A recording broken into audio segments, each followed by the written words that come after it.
Well, joining me now to look at Prime Minister Theresa May's tentative Brexit deal and the selling job she has ahead of her, I'm joined now by Catherine Barnard. She's a professor of European law at Cambridge University. Ms. Barnard, Professor Barnard, thank you for joining us.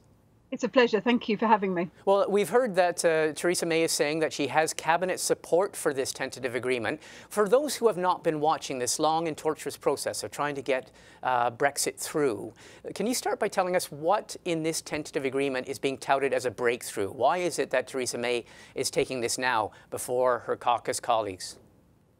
Well, the simple reason is that there is a deal. And just to be clear, because there's so much confusion around this, there are two deals at stake. The first one is the Article 50 divorce deal, and the second one is a deal on the future relationship. What she has agreed today with her cabinet is on the first deal, the Article 50 deal.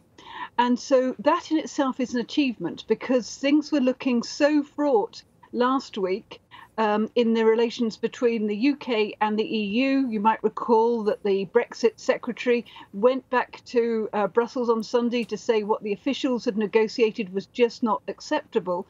It looked like we were heading for what's called a very hard Brexit. And by hard Brexit, what that means is that there'd have been no deal at all on the 29th of March. And that really would be incredibly serious for the UK, because it would mean gridlock borders, food shortages, and also shortages of medicines.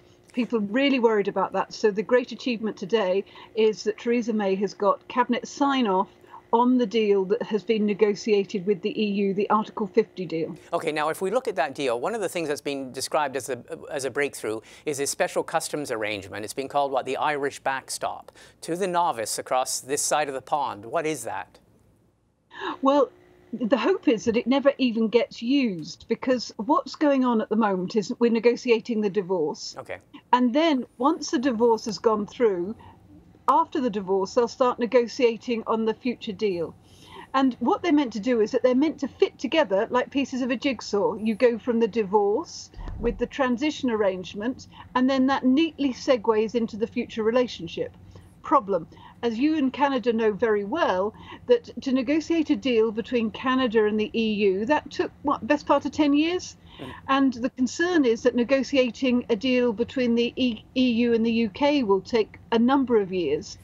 And if that deal doesn't work, then what happens in Northern Ireland? And that's when the backstop kicks in. Theresa May saying, well, actually, we've got this backstop, but hopefully it's never going to come into operation, because what we've got is this future, we'll have negotiations over a future relationship, and that will slot in as soon as the transition period comes to an end. The backstop would be, as I understand it, because Theresa May in Parliament is dependent on 10 votes from the Democratic Ulster Party, the DUP. She doesn't have a majority. We know about that in Canada. She doesn't have a majority. She's dependent on 10 Irish votes. The Irish were concerned about, as you say, if things drag on, will we be subject to customs? Will we lose our open border? This would address that. Well, that's the hope. And of course, remember, it only applies if there is no future deal. Right. But the real concern, and this is what we don't know yet because we haven't seen the text of the agreement, is whether if there is no future deal, the whole of the UK stays in the customs union, or whether just Northern Ireland stays in the customs union. Now, if just Northern Ireland stays in the customs union, that means that Northern Ireland and the south of Ireland are treated as one single unit. And that to the DUP is totally unacceptable. It's what people talk about, having a border down the Irish Sea, what's called an east-west border. And that would be totally unacceptable to the DUP. The apparent genius of what's been negotiated is that, in fact, the whole UK will stay in some rather simplified form of a customs union.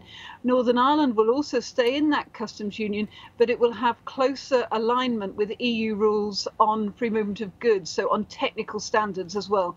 So that it looks like there'll be some specificity for Northern Ireland. Okay, very complex. We also understand that, now, granted, this is all in the future, but there was also concerns about pulling UK and its component parts out of the European Union human rights protection. So, yes, this is really complicated.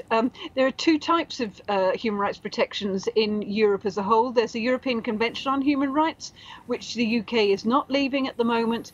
And then there's also the European Charter on Fundamental Rights, which is connected with the EU. And the UK will be pulling out of that. Okay, now let's get to the real, where the rubber hits the road, and so as we say in Canada. How serious is the opposition to this? She now has to go, Theresa May now has to sell this to her caucus and potentially to opposition parties. How serious is the opposition, for example, within her own Conservative caucus? Yeah, it's pretty serious. We're already hearing quite a lot of stories about potential challenges to Theresa May's leadership as early as tomorrow. But on the other hand, we've heard this so many times, and she has always avoided these challenges that we just don't know to what extent it's saber rattling. What Theresa May really wants to do now is to take the deal as soon as possible to the British Parliament in Westminster for what's called a meaningful vote.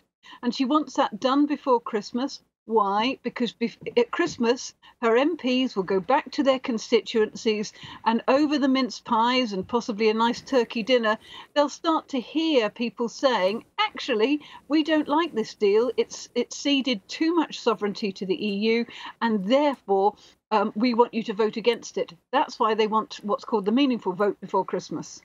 Can she do that, though? I mean, we've seen reports of something like 41 people signaling that they'd like to have a vote of confidence, try and trigger a vote of confidence in the coming days. Is she going to be able to manage that, to have a meaningful vote on this quickly? So the atmosphere is febrile. Nobody knows. There's been so much talk about votes of no confidence in Theresa May and triggering a leadership election. It may well be that there are sufficient people who are prepared to put enough letters into Graham Brady, who is chair of the Backbench 1922 committee, but that's only the start. You've got to have more than 150 MPs who will support what those MPs want. It's not clear that 150 odd MPs in the Conservative Party will support a leadership challenge, because they know it is absolutely the worst time to have a leadership challenge in this highly sensitive period. Because if we have no deal on the divorce, that's the Article 50 deal, let alone on the future deal, it will be chaotic Brexit on the 29th of March. If Theresa May, I mean, and this is so much fun because we have two parliamentary democracies, we know how this stuff works, but if Theresa May manages to have what you call a meaningful vote before Christmas, would this be a confidence vote? Would her leadership be on the line? I mean, I suppose you would argue that morally it would have to be.